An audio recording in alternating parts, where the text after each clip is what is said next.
It is here, Theros, a set I have been nostalgic for a long time. 8 years ago, when Theros first came out in the magic form, I was very hyped. Greek mythology and magic. What can a nerd love more when both are combined together? Well, Theros is back in D&D and in magic. Magic being into the underworlds, and D&D, it is the mythic odysseys of Theros. And what do I say about this book? Apart from I love it. It is great from beginning to end. There's a few things I don't like, but you can't have a perfect book. So, I'm going to do this video in more than one part, and I'm going to break it down to which parts I love the most throughout the video. So let's talk about the new mechanics which makes this book great, in my own personal opinion, and what I love about the rulebook. D&D as a whole, I feel, has a few issues. One of them being a lot of characters feel very similar in production. You know, in Pathfinder you can have 5 human fighters and they all feel different from each other. Not the same in D&D, I personally feel. You know, crits on 19 and 18, or get cantrips. You know, it's not much difference between them compared to paladins, or even still, paladins are quite similar. So what has this book done? Well, it's introduced some new mechanics for character creation. Let's have a look, shall we? So, let's skip to this at the beginning. Just before this bit. Where is it? There it is. Supernatural gifts. These are new I won't say class features, but character features you can get. You can get these level 1, or when the GM decides that you have earned one through either in-game mechanics or use something due to role play. It's really up to GM discretion, as everything is. What these do is add a unique flavour to characters.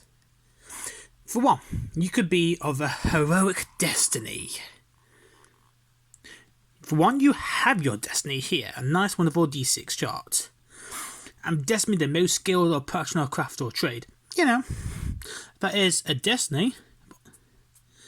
But I am destined to become a god. I'm destined to liberate my beloved clutches from the underworld. Which is nice for flavour. But what about the mechanics? Well, defy death. You have advantage on death saving throws, which is redonkulously amount of broken, in my own opinion, for level 1. Also, you get the alt trait of when you were down to 0 points, you come back on 1 instead, which is very nice. So, these are few class features, supernatural gifts as it's called, available. You've got Anvilwrought, which is essentially gives you a few of the features of Warforged, which is nice. Essentially, it's this game's equivalent of Warforged. You have Anoclast, which is you don't believe in gods. Well, I say you don't believe. You know gods exist, but you don't agree with them meddling in everybody's lives for their own personal gain. Which, ditto. What else is there? B is inscrutable. You people can't read your memories. They can't read your emotions. Wisdom and insight checks to figure out your intentions have disadvantage, and your resistance to psychic damage. And what's the fluff for this? Oh, educated by a Sphinx, which is Sphinx aren't necessarily Greek, which this book is about, but I feel that's very thematic. As could be any creature could have taught you that, and you could easily reflavor But it's nice. It's like all of these are wonderful. I love the Nick sport. You know, you have literal gods in your blood, which is great. You have a cloak of stars. You know, you can wrap yourself in your starry cloak, giving enemies disadvantage to attack, and your resistance to necrotic or radiant damage. That is thematic as fuck. And imagine a paladin struggling in battle, and he dons his star of cloaks, dazzling the opponents in radiant light, and looking fabulous while doing so. So these are wonderful class features which I adore. You know, it adds so much flavour to your character. And there's more. You know, you've got the new races, or slightly modified races. Apologise if you can see in my extension here, but I'll quickly just... boop. I just knocked my camera. I would be doing some on the table, but the table's currently being used. Fixed. So you got Lenin. Oh no, let's not go back communist detour. That's clearly a Ajani. I don't care what it says. That is a Ajani in his younger days. So Lenin are pretty much a reflavoured Tabaxi with a slight difference. Instead of having the dashing ability, you get Daunting Roar, which is just there. Sentry, it is a nice, simple save, and you make people scared of you. I mean, you're a lion. You have to be daunting. You have to be terrifying. It is not your nature. But if I was walking down carrying my cart of cabbages and I saw a Lenin came towards me, I would definitely be scared. And it's seeing those jaws, look at them. Oh. So there's a few other classes races which were already in the book. You know, they've been refluffed to suit Theros.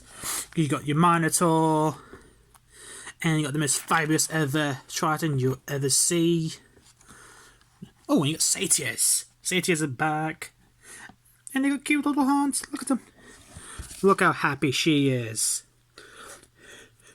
I'm scared what's going off for that guy. I'll be honest. Those are the eyes of true fear. He's definitely biting his pillow tonight. So, also, there he is. The most fabulous Triton you ever see. Just look at him. Look at him. Oh. He definitely bought a star cloak today. So, what else has they added? Well, they've added, which I'm going to continue in this section, of new mechanics. They've added a new background, which is just come slightly. Athlete, which is very Greek, and as you can't tell, this book is inspired by ancient Greece. You know, marathon, long distance wrestling, chariot or horse racing. Yes, boy, my character was a horse racer or a chariot racer. So, what is, in my opinion, one of the most unique things and game-changing mechanic in this book? The gods of Theros. The gods of Theros are a bit different to the gods of the Forbidden Kingdom, Forgotten Realms, Greyhawk, Erebor. These gods actually, firstly, care, but they intervene. I can't even speak. They mess with your affairs if it would give them more worshippers. And all the gods have equivalent in real life. You know, due to fire, I joke, you know, Hades. So, there's a lot of wonderful things. And this is nice, you know. The suggested cleric domains, which I love. And even love where... Ooh, I dropped the book. Even love at the bottom even tells you, look, it appears in this book. Which is really nice. Oh, the camera here needs moving. Ignore the Indominus box I'm using as a cover at time being. Oh, camera is being wonky. So, you've got so much fluff. I mean, look at this. Oh, so piety is a new game mechanic which I adore. It rewards you for roleplay and praying to your gods. It gives you buffs on every time you do something beneficial to your god or something in his name. And what are these buffs? Well, each god has a 3 pages dedicated to them with what the god loves, what the god hates, what will increase his piety and what will decrease his piety. Which I adore. And then it has the mechanics of what happens when you increase their piety. So Theros, the god of passage, clearly not based on liver sticks at all. Providing coins and overseeing burial rites for slain during tragedy, showing that the deeds and knowledge of someone who has died are preserved, and slaying a return and its associated eidolon. These increase your piety. And what do you get? Well, for Theros, your life is intertwined with the fate of the dead. You can cast Gentle Repose with this trait. You can use a number of times equal to your wisdom modifier, which is wonderful.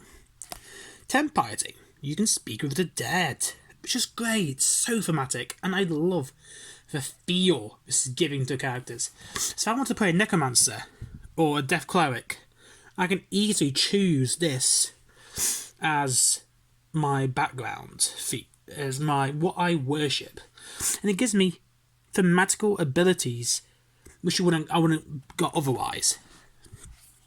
It's like I can cast False Life at piety 25, which is going to be difficult potentially.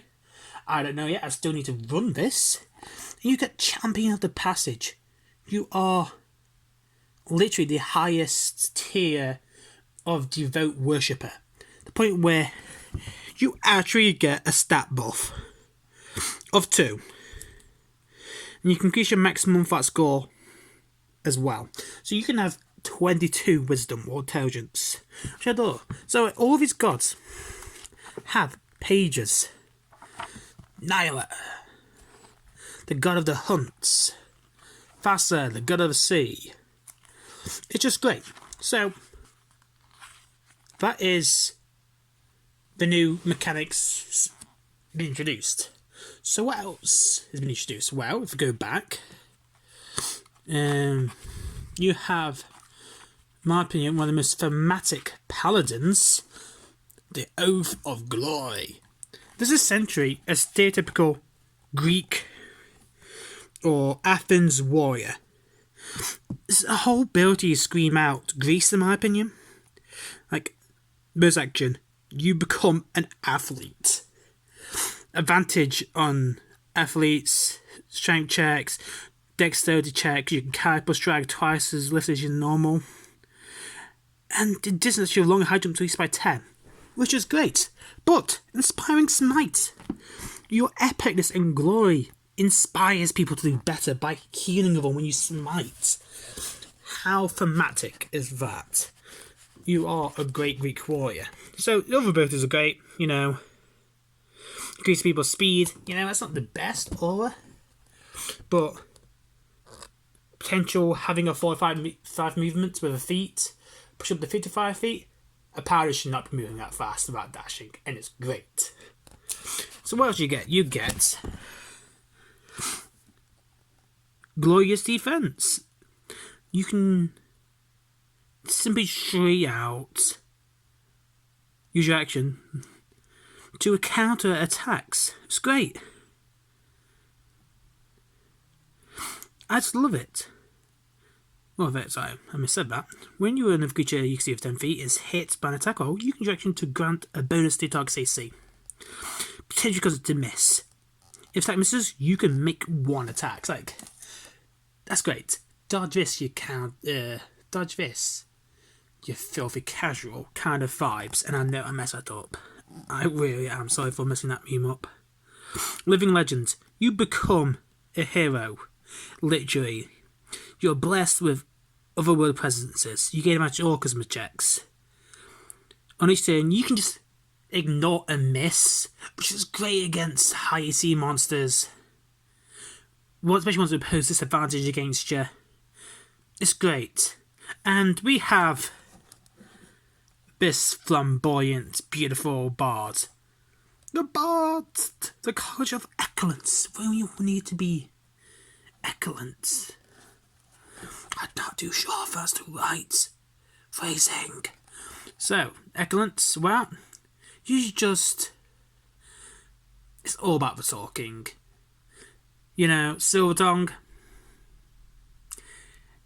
even lowest you everything gets a 10 on any roll before modifiers. So if your modifier for charisma is for persuasion or deception is +6, a 16 minimum is insane. Cutting words is great as well. Well, unsettling words, my bad. I love it. You know, what can go wrong with that? Making a creature just less good at this stuff. But what I think it gets beautiful is unfalling inspiration. If a creature fails, the bonus inspiration is not lost. Show your door. And then at 14, your words inspiration becomes infectious, which is wonderful. When you inspire somebody else gets inspired too. 2 inspiration for 1 dice. What can go wrong? I think this is the next bard I play. If I don't play a ranger. And if anyone knows me, I shit on rangers, but with the Naira god, the god of hunting, giving her unique bonuses, with another kind of hunter is starting to come good in my opinion. That's my opinion though. Just because I don't like rangers doesn't mean you can't like rangers. But we'll secretly judge. So, what else in this book? Well, the beauty of this book is the fluff. So much fluff. It's like... Let's go to the beginning. Now, there's always fluff behind everything. There's fluff for each new... Say it's only one new race, and that's the Lenin. Which I need to mention now. I mean, look at that boy. His majestic claws. His teeth. Beautiful teeth. I adore Lenin. I just do. He's majestic. Really is. Pretty much every favourite tabaxi. And then you got the Satyr. And just look at those eyes. Oh my god. Book him though. He's definitely biting the pillow. Oh, sorry, Satyr. So Satyr is a nice new race. I think it's new. Dexterity score increased by 1. Charisma score increased by 2. Alignment is... This is interesting because it's a bit more flavourful now. They gravitate towards being good, but have devious streaks and cause dismay. I like how it's not just lawful good. It's a bit more thematic. It is Fey, which is nice. You can use this with a hold on to attack. Let's look at it. Okay. My tripod. It's not my tripod. Oh no. Oh no. Oops, sorry about that. Bought a tripod. Oh, this eyes are haunting me. Is that a crushed head? Is that what's going off here? Is that his teeth? Or maggots? I don't actually want to ask. Was that just a flower? I still want to ask. So, you also got Mindful Leaps, which is nice at all.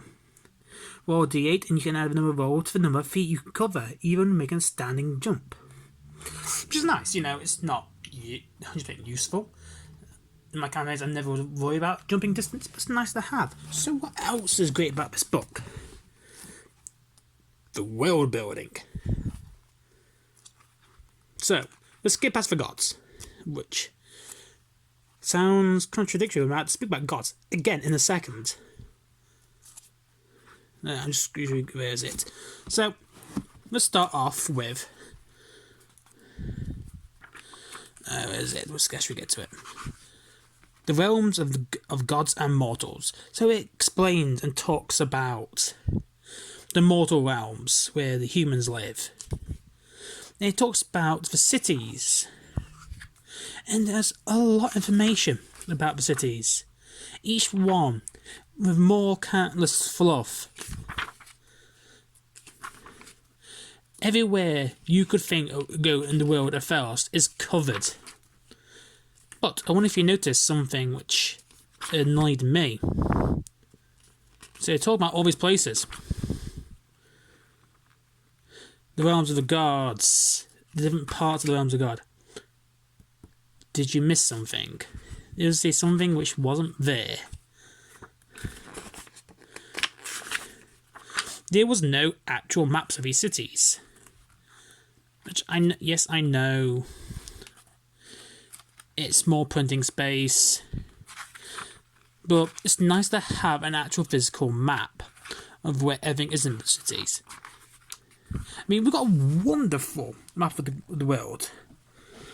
It's great. It's nice. It's detailed. But there's no actual city maps, which to me is a big bummer. Also, it's a big buff. You can reimagine the cities to how you want them to be. You're not limited to the actual maps they provide you. But at the same time, you aren't anyway. If you want to run Baldur's Gates modules, you don't have to use their maps. I don't always use their maps. It's just...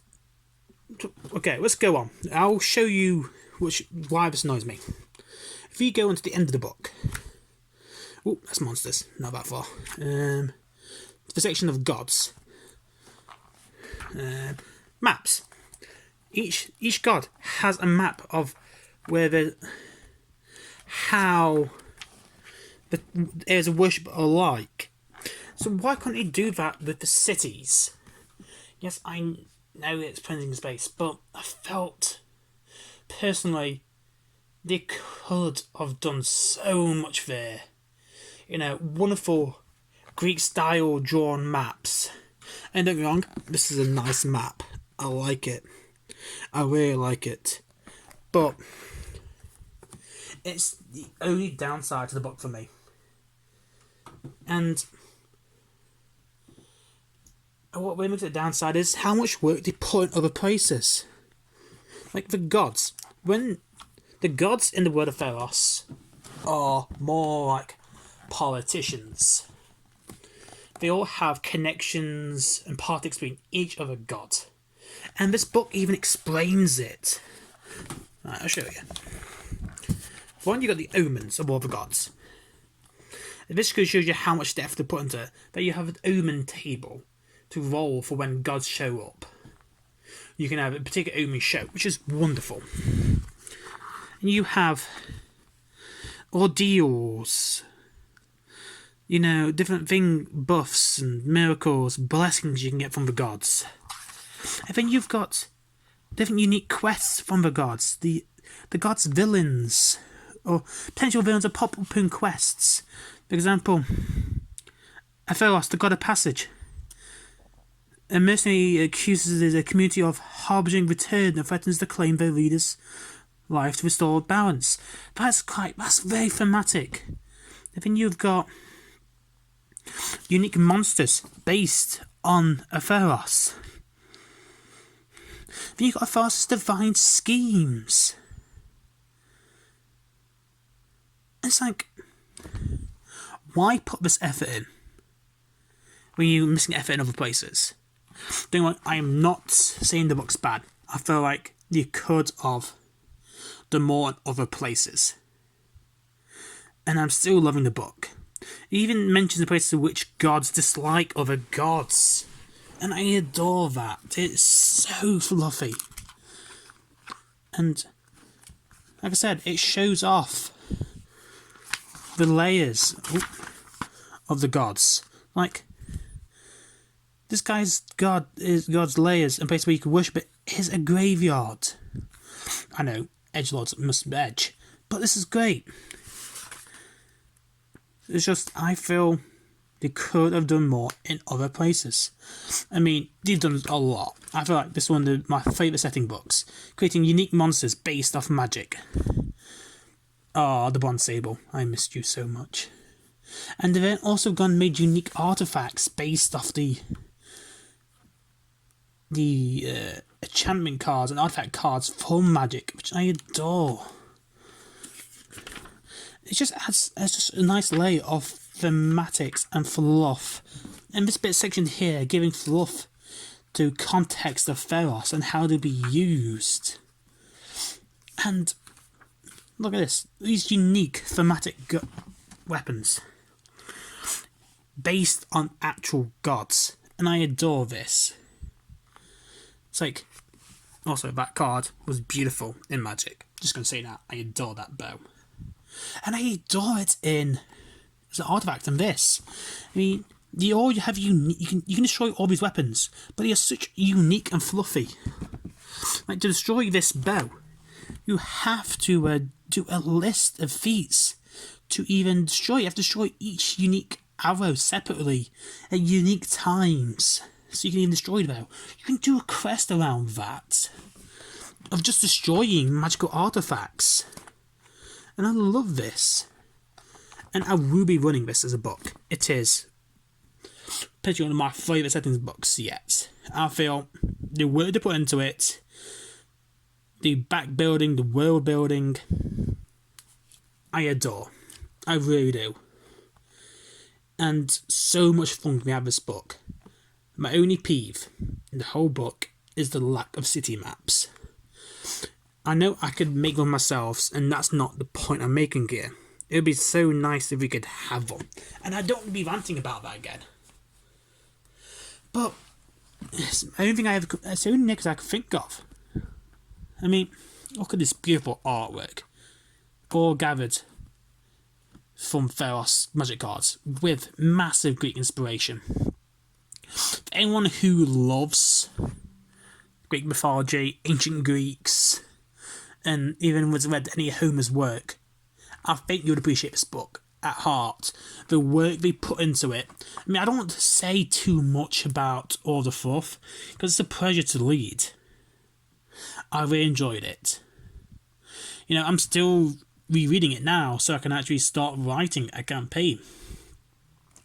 Now, I'm half tempted to base a campaign on going to Underworld to receive a pomegranate, like a sacred pomegranate to actually pull back a plague, or use it as a remedy to the plague. How? I don't know yet, but there's so much I could do. I could take actual Greek influence. It's nice to see a setting which isn't medieval Europe. I mean, I love medieval Europe, don't get me wrong. It's like, I am from Europe, I come from a city which has a castle. But it's nice to see something different. Now I'm hoping we get a book set in other cultures. I'd love to see an Eastern book set in feudal Japan, because that has potential. And if they did what they did with Theros and how well they made it, it could be a great book. I definitely recommend buying this. I enjoyed it. Definitely 8 out of 10. You know, pushing 9, but it has a seal of approval. You know, I am really looking for a campaign to do this. And I know my players who I gem for are looking forward to me do a campaign, because they felt I could do this right, and I hope I can. So as always, I hope your games are long and your crits are plenty. It's been Gandhi. I'll see you next week.